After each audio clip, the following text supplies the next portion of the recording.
Hello दोस्तों, स्वागत है आपका आपके अपने चैनल लर्न जीके विद एजे में। दोस्तों, आज के इस वीडियो में हम आपको रविंद्रनाथ टैगोर की बायोग्राफी के बारे में बताने वाले हैं। दोस्तों, इस वीडियो में हम आपको रविंद्रनाथ टैगोर की पूरी बायोग्राफी करवा देंगे। दोस्तों, ये जो बायोग्राफी है जीवन इतिहास के द्वारा हमने दोस्तों ये बायोग्राफी ली है। दोस्तों, जीवन इतिहास एक वेबसाइट है दोस्तों, आप उसको सर्च कर सकते हैं गूगल पे जीवन इतिहास .blogspot.com। दोस्तों, उसका जो लिंक है आपको स्क्रीन पे भी दिख रहा होगा। और दोस्तों, आप अगर गूगल पे सर्च करेंगे www.jivanitihas.blogspot.com तो दोस्तों वहाँ पे आपको कई जो हस्तियाँ हैं भारत की दोस्तों उन सबकी जो है जीवनी मिल जाएगी। तो दोस्तों आप उसको ज़रूर चेकआउट करिएगा। अब दोस्तों, आप हमें सारे सोशल मीडिया हैंडल्स पर फॉलो कर लीजिए। दोस्तों, यहाँ पे हमारी वीडियो की रेगुलर अपडेट्स देते रहते हैं। दोस्तों, आप सोच रहे होंगे आपको इस वीडियो की पीडीएफ कहाँ मिलेगी। दोस्तों, पीडीएफ के लिए आपको उसी वेबसाइट पर जाना पड़ेगा जिसके बारे में अभी आपको बता रहा था, जीवन इतिहास .blogspot.com पर। वहाँ पे दोस्तों हम हमारे जो वीडियो की पीडीएफ है वो वहाँ पे अपलोड करवा देंगे। तो दोस्तों वहाँ से आप उसको डाउनलोड कर सकते हैं। दोस्तों, एक इम्पॉर्टेंट बात, दोस्तों ये जो चैनल आप देख रहे हैं दोस्तों, ये सभी गवर्नमेंट एग्जाम के एस्पिरेंट्स के लिए मोस्ट इंपॉर्टेंट है। दोस्तों, हर कोई यहाँ से स्टडी कर सकता है। और दोस्तों, हमारे बस एक ही एम है कि जो एक क्वालिटी एजुकेशन प्रोवाइड करना, जो भी हम पे ट्रस्ट करते हैं। तो चलिए अब वीडियो शुरू करते हैं। तो दोस्तों चलिए शुरू करते हैं बायोग्राफी ऑफ रविंद्रनाथ टैगोर। दोस्तों, पूरी बायोग्राफी हिंदी में आपको बताएंगे। शिक्षा राज्य मंत्री सुभाष सरकार ने 18 अगस्त 2021 को विश्व भारती विश्वविद्यालय में एक कार्यक्रम में नोबेल पुरस्कार विजेता रविंद्रनाथ टैगोर के बारे में विवादास्पद टिप्पणी की। आइए एक नज़र डालते हैं केंद्रीय मंत्री रविंद्रनाथ टैगोर के जीवन पर की गई विवादास्पद टिप्पणियों पर। दोस्तों, केंद्रीय मंत्री सुभाष सरकार ने रविंद्रनाथ टैगोर की मां के बारे में अपनी टिप्पणी से विवाद खड़ा कर दिया कि उन्होंने उन्हें अपनी बाहों में पालने से इनकार कर दिया क्योंकि वह अंधेरा था या फिर काले थे। दोस्तों, आप इसको एक अच्छे तरीके से समझते चलिएगा। अनटचेबिलिटी दोस्तों आप इसको एक मान सकते हैं। 18 अगस्त 2021 को पश्चिम बंगाल में विश्व भारती विश्वविद्यालय में बोलते हुए केंद्रीय मंत्री ने कहा, टैगोर अपने परिवार के अन्य सदस्यों की तुलना में काले थे, इसलिए उनकी मां ने और अन्य लोगों ने उन्हें अपनी गोद में लेने से इनकार कर दिया। उन्होंने आगे कहा, गोरे रंग के लोग दो तरह के होते हैं, एक जो पीले रंग के साथ बहुत गोरा होता है और जो गोरा होता है लेकिन लाल रंग का होता है। कवि गुरु दूसरी श्रेणी के थे। दोस्तों, सारी बात जो एकदम अच्छे से ध्यान में देखते हुए चलिएगा। दोस्तों, उन्होंने यह कहते हुए अपनी टिप्पणी समाप्त की कि उसी व्यक्ति ने भारत के लिए दुनिया जीती थी। दोस्तों, एक तरह से उन्होंने फिर लास्ट में जो है जब पब्लिक उनके ऊपर भड़क चुकी थी, जब दोस्तों उन्होंने एक ऐसी बात कह दी जिससे लोग थोड़े शांत हो जाए कि जो रविंद्रनाथ टैगोर है उन्होंने भारत के लिए दुनिया जीती थी। केंद्रीय मंत्री द्वारा की गई टिप्पणियों ने शिक्षाविदों और राजनेताओं द्वारा उनकी निंदा करने के लिए विवाद खड़ा कर दिया। हालांकि बाद में बीजेपी ने उनका बचाव करते हुए कहा कि उनकी टिप्पणी नस्लवाद के खिलाफ थी और उन्हें बड़ा चढ़ाकर पेश किया गया था। तो दोस्तों आप देख सकते हैं मैं क्या क्या बता रहा हूँ। दोस्तों एक एक चीज़ मोस्ट इंपॉर्टेंट हो तो आप सबको अच्छे से देखते हुए चलिएगा। अब दोस्तों एक बात मैं आपको बताना चाहता हूँ। दोस्तों, ये जो बायोग्राफी है मोस्ट इंपॉर्टेंट है। दोस्तों, कोई भी आपसे पूछता है कि रविंद्रनाथ टैगोर के बारे में आप क्या जानते हैं तो दोस्तों वो आप इसको बता सकते हैं। और दोस्तों आपको और भी डिटेल में जानना है तो आप उस वेबसाइट पे विजिट कर सकते हैं जिसका URL है www.jivanitihas.blogspot.com। तो चलिए अब आगे बढ़ते हैं। अब जानते हैं दोस्तों रविंद्रनाथ टैगोर के बारे में। दोस्तों, रविंद्रनाथ टैगोर एक कवि, संगीतकार, पॉलीमैथ, आयुर्वेद शोधकर्ता और कलाकार थे जिन्होंने 19वीं सदी के अंत और 20वीं सदी की शुरुआत में संगीत, बंगाली साहित्य और भारतीय कला को फिर से तैयार किया। 1913 में रविंद्रनाथ टैगोर साहित्य में नोबेल पुरस्कार जीतने वाले पहले गैर यूरोपीय थे। रविंद्रनाथ टैगोर को बंगाल का बोर्ड भी कहा जाता था।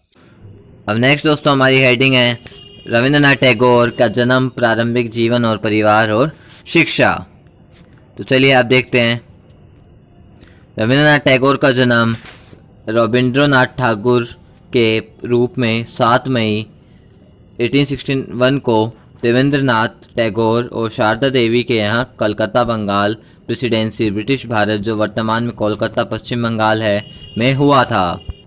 टैगोर की माँ शारदा देवी की मृत्यु बचपन में ही हो गई थी।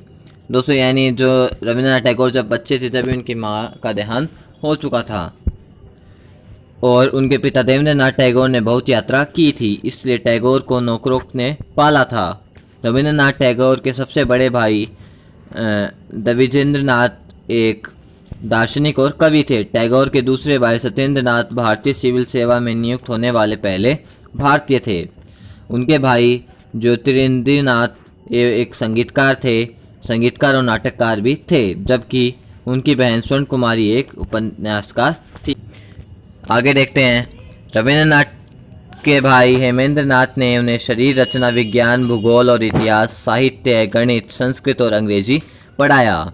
अपने जनेऊ के बाद 11 वर्ष की आयु में टैगोर ने अपने पिता के साथ भारत का दौरा किया। रविंद्रनाथ टैगोर ने अपने पिता की शांति निकेतन संपत्ति का दौरा किया और डलहौजी के हिमालय हिल स्टेशन पहुंचने से पहले 1 महीने तक अमृतसर में रहे, जहां टैगोर ने जीवनी पढ़ी, इतिहास, खगोल विज्ञान, आधुनिक विज्ञान, संस्कृत का अध्ययन किया और कालिदास की शास्त्रीय कविता की जांच की।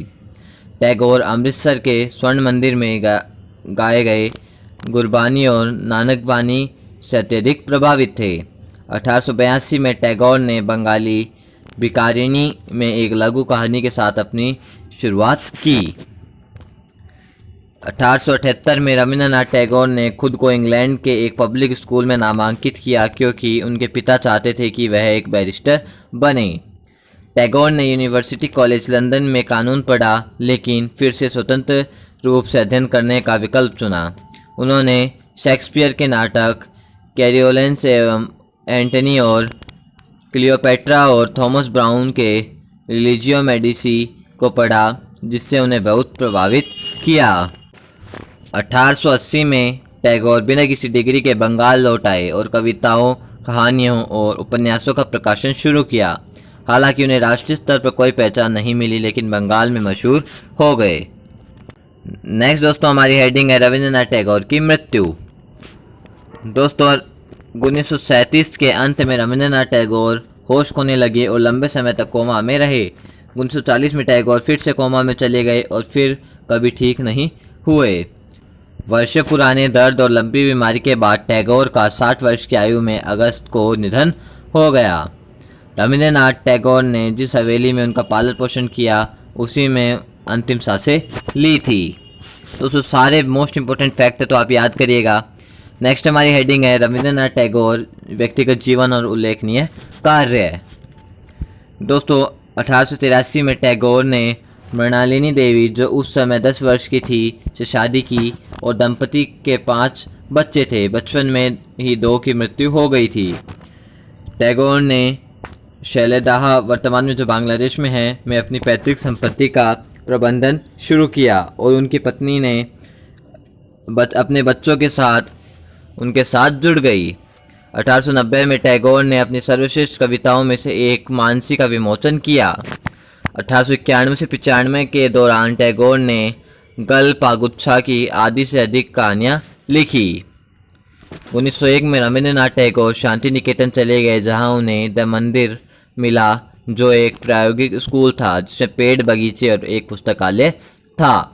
टैगोर की पत्नी और 2 बच्चों की शांति निकेतन में मृत्यु हो गई और 1905 में टैगोर ने अपने पिता को खो दिया। टैगोर को त्रिपुरा के महाराजा उनकी विरासत के हिस्से के रूप में उनके परिवार के गहनों की बिक्री, पूरी में उनके समुद्र तटीय बंगले की बिक्री और 2000 रुपये में एक उपहास प्राप्त हुआ।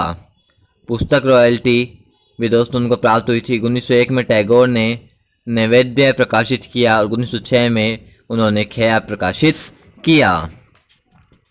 1913 में टैगोर को साहित्य का नोबेल पुरस्कार मिला। किंग जॉर्ज पंचम ने टैगोर को 1915 बर्थडे ऑनर्स से सम्मानित किया, जिसे बाद में 1919 में जलियांवाला बाग हत्याकांड के बाद छोड़ दिया गया और भारत के तत्कालीन ब्रिटिश वायसराय लॉर्ड चैम्सफोर्ड को इसके लिए एक पत्र लिखा गया।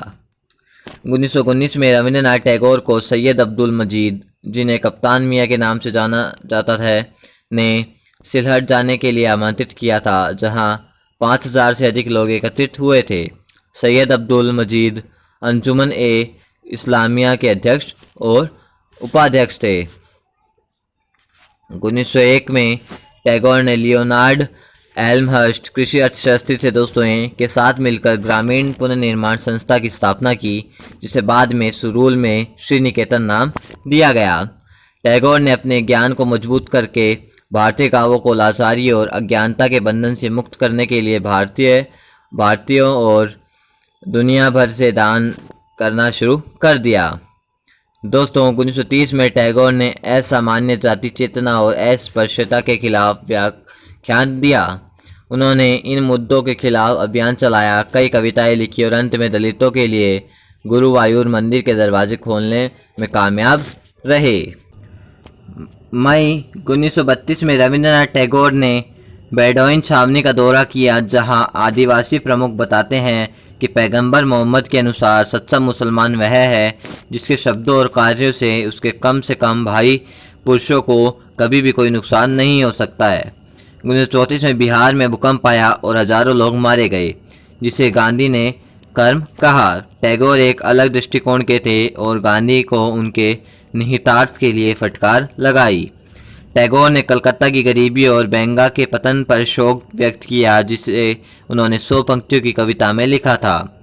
1932 में टैगोर ने अपनी गद्य कविता रचनाएं प्रकाशित की। 1935 में पुनश्च शेष सप्तक और 1936 में पथ राउत।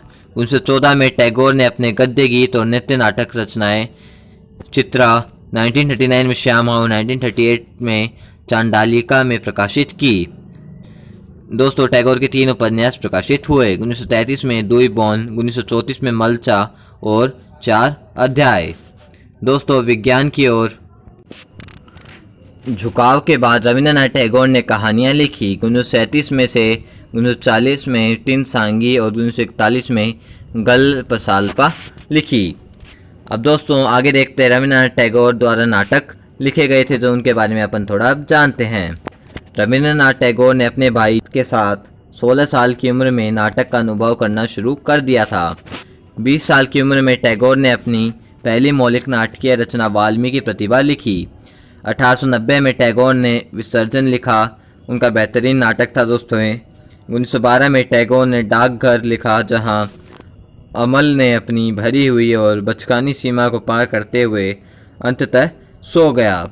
टैगोर ने मृत्यु को जमे हुए धन और प्रमाणित पंथों की दुनिया से आध्यात्मिक स्वतंत्रता के रूप में परिभाषित किया। टैगोर का दूसरा नाटक था चांडालिका, जो एक अछूत लड़की की कहानी थी और इसमें बताया गया कि कैसे आनंद, जो गौतम बुद्ध का शिष्य था, एक आदिवासी लड़की से पानी मांगता है। अब दोस्तों नेक्स्ट है जो है वो रविंद्रनाथ टैगोर द्वारा जो गीत लिखे गए थे उनके बारे में अब हम जानेंगे। दोस्तों रविंद्रनाथ टैगोर ने लगभग 2230 गीतों की रचना की, जिन्हें रविंद्र संगीत के नाम से जाना जाता है। टैगोर हिंदुस्तानी संगीत की ठुमरी शैली के अत्यधिक प्रभावित थे। रविंद्रनाथ टैगोर ने सांप्रदायिक आधार पर बंगाल के विभाजन का विरोध करने के लिए एक कविता अमर सोरान बांग्ला, जो बांग्लादेश का राष्ट्रगान है, वो लिखी। या दोस्तों एक क्वेश्चन बन सकता है कि इंडिया का राष्ट्रगान तो रविंद्रनाथ टैगोर ने लिखा था, पर बांग्लादेश का किसने लिखा था? तो दोस्तों वो भी लिखा था रविंद्रनाथ टैगोर ने ही। बंगाल विभाजन ने मुस्लिम बहुल पूर्वी बंगाल को हिंदू बहुल पश्चिम बंगाल से काट दिया। टैगोर ने जनगण मन भारत का राष्ट्रगान लिखा था, जिसकी रचना सबसे पहले भारत भाग्य विधाता के रूप में की गई थी। 1911 में जनगण मन पहली बार आईएनसी के कलकत्ता वर्तमान कोलकाता सत्र में था और 1950 में भारत के राष्ट्रगान के रूप में अपनाया गया। श्रीलंका मठ श्रीलंका का राष्ट्रगान है और टैगोर से प्रेरित था। दोस्तों सितार वादक विलायत खान और सिरोदिया, बुद्धदेव दास गुप्ता और अजमत अली खान सभी रविंद्रनाथ टैगोर के काम से प्रेरित थे। अब दोस्तों नेक्स्ट है हमारा रविंद्रनाथ टैगोर द्वारा जो कलात्मक कार्य किए गए उनके बारे में अब हम जानेंगे। दोस्तों रविंद्रनाथ टैगोर ने 60 साल की उम्र में ड्राइंग और पेंटिंग शुरू कर दी थी। फ्रांस के कलाकारों के प्रोत्साहन के बाद टैगोर के काम ने पेरिस में पहली बार प्रदर्शन किया। ऐसा कहा जाता है कि टैगोर लाल हरे रंग के अंधे थे और उनकी कलाकृतियाँ अजीब रंग योजनाओं को दर्शाती है। 1900 में टैगोर ने जगदीश चंद्र बोस को अपने चित्रों के बारे में लिखा। टैगोर ने पेंटिंग से अपना नाम वापस ले लिया क्योंकि वह पेंसिल से ज़्यादा इरेजर का इस्तेमाल कर रहे थे और उनकी कलाकृति से असंतुष्ट थे। टैगोर वर्तमान में टैगोर की 102 कृतियों को भारत की national gallery of modern art सूची में इसके संग्रह में सूचीबद्ध किया गया है। तो दोस्तों ये जो हमारी बायोग्राफी है रविंद्रनाथ टैगोर की वो यहाँ पे समाप्त होती है। दोस्तों अगर आपको इसके बारे में और डिटेल में जानना है तो दोस्तों आप उस वेबसाइट पे विजिट कर सकते हैं जिसका URL है www.jivanitihas.blogspot.com। तो दोस्तों आई होप आपको वीडियो अच्छा लगा होगा। अगर दोस्तों आपको वीडियो अच्छा लगा तो इसको ज़्यादा से ज़्यादा शेयर कीजिए, क्योंकि दोस्तों इस चैनल पे हम आपको ऐसे ही इंपॉर्टेंट और अमेजिंग वीडियोस लाते रहते हैं। तो दोस्तों मिलते हैं नेक्स्ट वीडियो में, तब तक के लिए जय हिंद जय भारत।